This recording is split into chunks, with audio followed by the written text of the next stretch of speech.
안녕하세요. 축진목입니다. 토트넘이 웨스트햄에게 2대1로 패배하면서 이제는 심각하다는 말로도 모자란 것 같습니다. 그냥 못해요, 축구를. 어떤 얘기를 해야 될지 모르겠을 정도로 항상 비슷한 패턴으로 토트넘이 패배를 하고 있습니다. 그러니까 오늘 경기는 사실 승점 3점을 챙길 어떤 자격이 없었다고 생각을 해요. 진 것도 진 거지만 뭘 하려는지 모르겠고요. 선수들의 기본기는 왜 그 정도인지 모르겠고요. 그냥 팬분들 입장에선 당연히 열받을 것 같고 오늘 경기력이 그렇지 않고 이제 토트넘에 관심 있으시거나 아니면은 제3자 입장에서 봤을 때는 진짜 시간 아까운데 싶을 정도로 너무 경기력이 최악이었습니다. 오늘 경기는 다른 의미의 멸망전이었죠. 웨스트햄이 분위기 정말 안 좋은 상태에서 또 웨스트햄이 지금까지 문제가 있었던 게 수비적인 문제가 있었잖아요. 그러면서 센터백들이 특히나 고전을 많이 하면서 정말 경기력 안 좋은 상황에서 강등권에서 허덕이는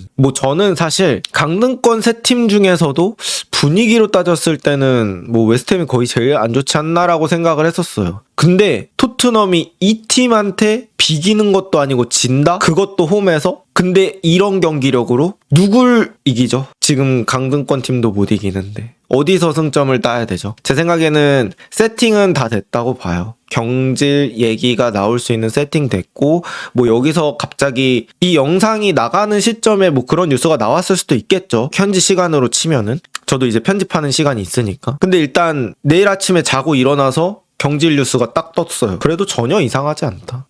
여러 가지 문제가 있지만 제가 느꼈을 때 토트넘의 문제는 플레이가 2번 이상이 안 이어져요. 그러니까 센터백이 미드필더한테 패스, 미드필더가 공격수한테 패스, 그 다음에 다시 잡아가지고 돌리고 이게 안 돼요. 2번 가다가 누가 한 명 태클을 당하거나 넘어져요. 그러니까 이거는 웨스트햄이 태클을 한다는 의미도 있겠지만 그만큼 몸이 부딪힐 때까지 공이 안 나간다는 거죠. 느리게. 플레이의 연결성이 없어요. 공이 좀 돌아가야 거기서 상대도 공간을 내고 그렇게 해서 공간을 창출하고 그러니까 여기까지도 안 가는 게 문제예요, 여러분. 그러니까 그동안에 프리미어리그에서 여러 팀들을 제가 다뤘잖아요. 근데 이제 그 팀들은 어쨌든 간 어떤 플레이가 되는 거에 있어서 이게 문제다 저게 문제다 이런 게 있는데 일단 토트넘은 연속이 안 된다는 게 문제죠. 그러면 어떻게 그 축구에 대해서 이야기를 해야 될지를 잘 모르겠어요. 그리고 제가 느꼈을 때는 2선과 3선이 완전히 분리. 그러니까 거기 이전과 이후로 4대 6으로 나뉜 느낌이 들었어요. 그러니까 포백과 수비형 미드필더 2명 그리고 그 위쪽에 공격형 미드필더와 3톱 이렇게 해서 나눠져 있다. 1조 2조가. 그러니까 잘 되는 팀은 풀백이 조금 안으로 들어와서 받기도 하고 윙어가 내려오기도 하고 공격형 미드필더가 내려왔다가 수비형 미드필더는 올라가고 이런 움직임들이 서로 되게 자연스럽게 일어나고 공간이 잘 안 겹치죠. 그리고 그렇게 패스를 반복해서 돌리면서 하나하나씩 나가는 거잖아요. 앞으로 땅 따먹기 하듯이. 근데 지금 토트넘은 어떤 선수가 2명 내지는 3명을 뚫지 않으면 전진할 수 없는 상황이 계속해서 반복됩니다. 요거는 생각이 다를 수도 있지만 제 생각을 말씀드리면 메디슨이 있건 쿨루프스키가 있건 이제는 그 이해 범위를 넘었어요. 그 2명이 리오넬 메시가 아니고 로드리가 아니고 이니에스타가 아니고 사비가 아니에요. 좀 나아질 수도 있겠죠. 근데 이렇게까지 그 전에 박살이 나면 그 선수들 온다고 해서 이 감독이 살릴 수 있을까요? 그 정도 능력이 될 수 있을까요? 글쎄요. 저는 그거 상당히 의문이라고 보고 그리고 다르게 말하면 그 선수가 없으면 경기력이 이렇게 박살난다? 그게 감독으로서 좋은 감독일까요? 아니요. 만약에 메디슨 쿨루셉 돌아왔어요. 로메로 반더벤 부상당했어요. 그때는 로메로 반더벤 없어서 경기력 안 나온다고 얘기할 건가요? 그럼 안 되죠. 그러면 감독을 데려오는 이유가 있을까요? 모든 팀에는 부상이 발생하기 마련이고 부상 없는 팀 없어요. 근데 부상이 진짜 불운해가지고 여러 명이 쭉 부상이에요. 그러면 그 부상의 한정에서 이해할 수 있는 범위가 있는 거죠. 토트넘이 핵심 선수가 여러 명 부상당했으니까 요 정도 순위까지는 내려가도 돼 라는 범위가 있고 요 정도 경기력까지는 내려가도 돼 라는 경기력이 있죠. 근데 지금은 경기력이라고 얘기할 수 있는 부분이 있나요? 저는 잘 모르겠어요. 이게 어떤 경기인지. 가운데서 풀어줄 선수가 없다면 저는 풀어줄 선수가 없어도 돌아가는 걸 만들어야 된다고 생각을 해요. 솔직히 갤러거, 그레이 둘 다 공 잘 차는 느낌이 아니죠. 그럼 뭐 그 선수들로 공 못 차니까 앞으로 롱볼 띄워서 막 계속 싸움을 시킨다든지 뭐 선수들을 미친 듯이 뛰게 만들 수 있을 만큼의 동기부여를 시킨다든지 그냥 벌떼 축구하자 개처럼 뛰어라 이런 걸 만들어준다든지 지금 많이 뛰지도 않아. 그러니까 뛰는 게 같이 팀적으로 뛴다는 느낌보다는 어떤 한 선수만 그 상황에서 열심히 뛰어. 그러니까 쉽게 얘기하면 공이 갤러거 쪽으로 떨어졌어요. 그러면 그 토트넘 10명이 하나의 덩어리가 돼가지고 쫙 그쪽으로 뛰는 게 아니고 갤러거만 열심히 뛰어요. 예를 들어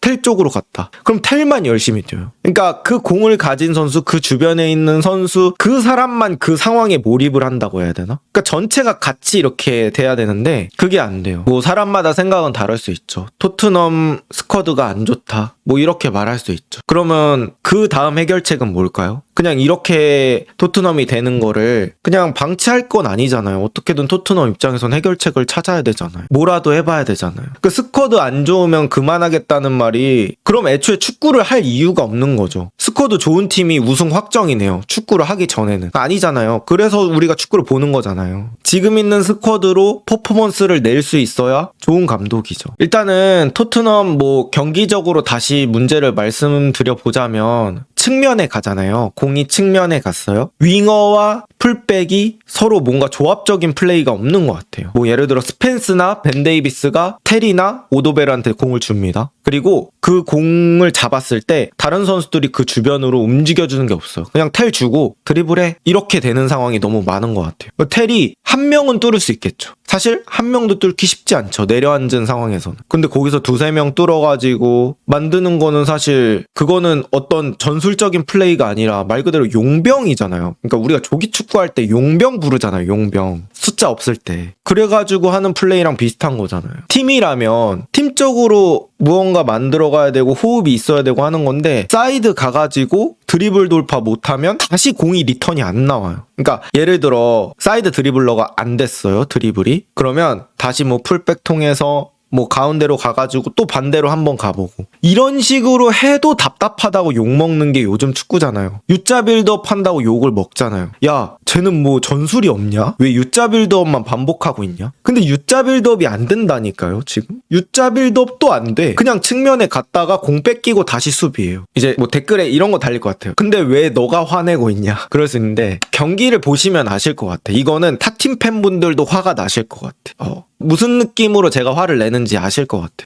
그냥 화가 날 만큼 토트넘이 지금 못하고 있습니다. 그리고 토트넘은 크로스가 전술이 아닌 것 같아요. 그러니까 프랭크 감독이 주 무기가 크로스예요. 만약에 그러면 난 크로스 잘하니까 크로스를 잘하기 위한 환경을 만들 거야. 예를 들어 팝포스트로 올려서 우리가 그 다음 떨굴 것까지 생각을 해라. 내지는 우리가 크로스를 더 프리한 상황에서 올리기 위해서 윙어들아 너가 2명까지 끌어당겨줘. 그럼 뒤에 풀백 포로 같은 애 붙어. 그래가지고 크로스 올려. 뭐 이런 식으로 계속해서 뭐 비슷한 거를 연습한다든지 그런 게 있어야 되는데 그런 크로스 플레이를 위한 것도 없어요. 제 생각에는 그냥 더 깊게 못 들어가기 때문에 거기서 크로스 올리는 거라고 생각이 되거든요. 그러니까 크로스 플레이를 하고 싶어서 하는 게 아니고 다른 걸 못 하기 때문에 크로스 플레이가 반복된다고 저는 느껴요. 저는 토트넘이 3선 미드필더 문제 있는 거 저도 공감합니다. 그리고 사실 갤러거를 데려온 거는 어느 정도 이해가 돼요. 그러니까 갤러거를 잘 데려왔다 이게 아니라 지금 냉정하게 3선 매물화 된 선수가 별로 없어요. 공 잘 차는 유형 중에. 그리고 지금 토트넘 상황이 뭐 팀 14위인데 여기서 어떻게 좋은 선수를 데려와요. 겨울에 시즌 중에. 어렵죠. 그건 오케이라고. 그러면 그런 선수가 없으면 굳이 뭐 빌드업 축구를 하려고 해야 되는 거냐고요. 제가 말하는 건. 그냥 초반에 잘하던 거 그냥 템백 해가지고 수비하고 그 다음에 역습해서 뭐 코너킥이라도 많이 만들고 이런 식으로 하면 안 되나라는 거죠. 할 거면 수비를 확실히 하던가. 수비도 확실히 안 하고 빌드업도 뭐 아니고 역습도 아니고. 네, 여러분들도 아시겠지만 이래서 못했다, 이래서 상황이 안 좋았다, 이래서 그랬다 그런 거는 이제는 지났습니다. 프랭크는. 그리고 그런 얘기는 뭐 지난 시즌의 성과를 뚜렷하게 낸 감독들한테 할 수 있다고 생각해. 뭐 예를 들어 리버풀의 슬롯이다? 슬롯이 어쨌든 지난 시즌 우승했잖아요. 우승했기 때문에 뭐 누구 돌아와서 봐야 된다 하지만 리버풀 팬분들은 어떠세요? 지금도 경질해야 된다라고 얘기하시는 분들이 있어요. 근데 프랭크는 뭘 했길래 왜 실드를 받는지 저는 잘 모르겠어요. 프랭크에 대해서 마음이 있으신 분들은 제가 죄송하지만 저는 이제는 빠이빠이 하는 게 맞는 것 같아요. 그리고 뭐 저는 솔직히 선수들도 잘했다고 생각 안 해요. 솔직히 말하면 좀 싸가지 없는 선수들도 있죠. 직접 이름을 언급 안 하겠습니다만. 근데 어떻게 지금 결과가 안 나오는데. 그리고 냉정하게 선수단 꽉 잡는 것도 어떻게 보면 감독의 실력이 될 수 있는 거죠. 프랭크 경질하면 누구 데려올 거냐 요런 질문은 사실 보드진이 해결해야 되는 부분입니다. 그리고 경질하고 누구 데려올 사람 없어서 경질 못하는 거는 그러면 여태까지 모든 감독을 자르면 안 되는 타이밍이었어요. 원래 경질이란 건 상황이 안 좋기 때문에 쉽지 않지만 해야 되는 거예요. 어쩔 수 없어. 그러니까 경질하는 거지. 그 정도의 상황이 되니까. 뭐 예를 들어서 지금 메인 감독을 안 데려오더라도 뭐 임시 감독으로 가보는 것도 고려해 볼 수 있겠죠. 그러니까 그 감독이 더 나아질 거라고 제가 확신하는 건 아니에요. 근데 이것보다 못할 수 있는지는 전 잘 모르겠어요. 오늘 축구하는 것보다 더 못할 수가 있나? 다음 감독이 무조건 잘한다는 보장 없죠. 당연히 없죠. 근데 오늘은 진짜 심각하잖아요. 여러분들 보신 분들은 아시잖아요. 90분 같이 보셨던 분들은 분명히 느끼시잖아요. 그러니까 제가 얘기하고 싶은 거는 그 크로스 플레이 있잖아요. 그거는 거의 뭐 80분 이후부터 우리 팀이 한 골 뒤지고 있을 때 올려가지고 하는 게 크로스 플레이예요. 그 토트넘식 크로스 플레이는. 근데 그거를 초반부터 하고 있다니까요. 10분, 뭐 5분 때부터 비슷한 크로스 플레이를 해요. 그 마지막에 하는 그 크로스 플레이를. 크로스도요, 섞어서 해야 저는 효과적이라고 생각하거든요. 하루 종일 크로스 하면은 막기 쉽죠. 다 자리 잡고 있는데 그걸 어떻게 뚫어요. 크로스 하루 종일 하면. 중거리 슛도 하고, 뭐 짧은 패스도 하고, 1대1 돌파도 하고, 그러다가 크로스 올리는 게 몇 개 들어가는 거지. 그냥 하루 종일 크로스만 올리면은 너무 쉽잖아요, 수비가. 그냥 솔직히 말하면 11명 용병팀인 줄 알았어요. 11명이 다 다른 데서 약간 네이버 카페 같은 데서 이제 오늘 여기 오실 분 해가지고 11명 용병으로 만든 팀인 줄 알았어. 팀적인 움직임이 하나도 없어요. 왜 같이 안 해, 축구를? 왜 한 사람이 드리블하고 있으면 멀리서 보고 있죠? 그런 장면을 여러 번 너무 많이 보잖아요. 근데 이 경기를 오늘만 이랬냐고요. 아니죠. 노팅엄전도 그랬고 보데글림트전도 그랬고 안 되는 게임이 이렇게 된다니까요. 근데 오늘 상대가 예를 들어 뭐 맨시티야, 첼시야, 리버풀이야. 이해하죠. 근데 웨스트햄이잖아요. 그러니까 웨스트햄을 제가 무시하는 건 아닌데 지금 웨스트햄의 상황이랑 같이 생각했을 때는 너무 말이 안 된다는 거죠. 그리고 저는 이런 게임 모델은 강팀 약팀 상관없이 위력적이지 않다고 생각해요. 상대가 강팀인들 약팀인들 무슨 의미가 있어요. 계속 크로스만 올리는데. 같은 리그 레벨의 수비면 다 막죠. 이거 약간 물 떠놓고 기도하는 축구예요. 물 떠놓고 이 크로스 올라갔을 때 골 넣게 해주세요. 코너킥 올라갔을 때 골 넣게 해주세요. 이거 롱스로인 할 때 골 넣게 해주세요. 내가 어떤 것을 컨트롤해서 나가는 게 아니고 그 상황마다 뭔가 우연을 바라야 되고 아다리를 바라야 되고 그런 축구인 거예요. 이거는 상대가 강팀이든 약팀이든 상관이 없죠. 그럼 이런 축구 할 거면 수비라도 잘하든가. 수비는 포스텍 때랑 비슷한 상황이 이제 많이 나오죠. 반더벤이 그 뒷공간 커버하는 거 그 포스텍 때만 있는 일인 줄 알았는데 이제 프랭크 축구에서도 반더벤의 그런 장면 많이 나오죠. 토트넘에서 반더벤 스페셜은 안 나올수록 좋거든요.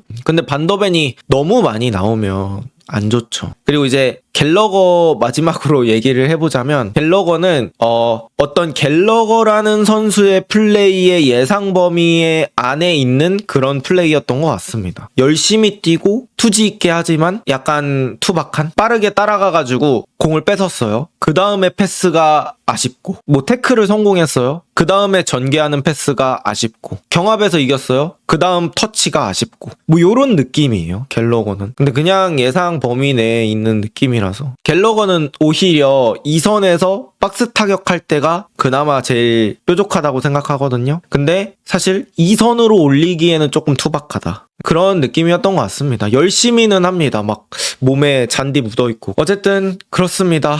이 영상이 올라간 뒤에 프랭크 감독이 어떻게 될지는 모르겠지만 저는 이미 상황은 세팅이 되었다. 명분은 충분하다라고 생각을 하고요. 여기서 이제 보드진의 선택이 중요할 것 같습니다.